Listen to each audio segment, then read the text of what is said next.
So hello guys, welcome to my channel. আশা করি তোমরা সবাই খুব ভালো আছো।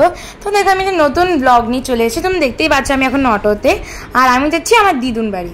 তুমি দেখতেই পাচ্ছ এখন আমরা অটোতে আছি, আর আজকে আমার দিদুনের জন্মদিন, তাই আমি ভাবলাম আমার দিদুনকে একটা সারপ্রাইজ দেওয়া যাক। তো দেখো এখন আমরা সবাই অটোতে উঠে গেছি, আমি, আমার মা, আমার ভাই।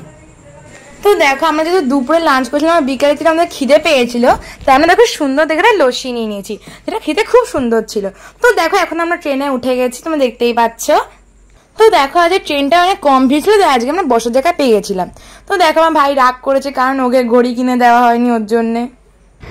তো দেখো আমি বার্থডে গিফট, কেক সব কিছু নিয়ে গেলাম দিদুনের কাছে, দিদুন খুব খুশি হয়েছিল। তো দেখো আমরা মোমোও নিয়ে এসেছিলাম, তুমি দেখতেই পাচ্ছ, খুব সুন্দর খেতেছিল। তো দেখো আমরা একটা কেকও নিয়ে এসেছিলাম দিদুনের বার্থডের জন্য। তো দেখো এখানে আমরা কেক কাটিং এর আগে দেখতেই পাচ্ছ, আর দিদুন এই যে আমাদের বার্থডে গার্ল। তো দেখো এখন আমরা কেক কাটিং করছি, আর আমার ভাই যে নাইফটা নিয়েছিল সেটা আমরা জানতাম না, তাই জন্য পরে কেক কাটিংটা হয়েছে।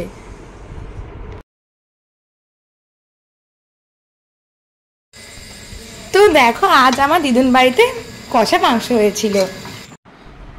সো দেখো গাইজ, এটা ছিল রেজাল্টস। সো ওকে গাইজ, আজকের জন্য এটুকুনি রাখছি।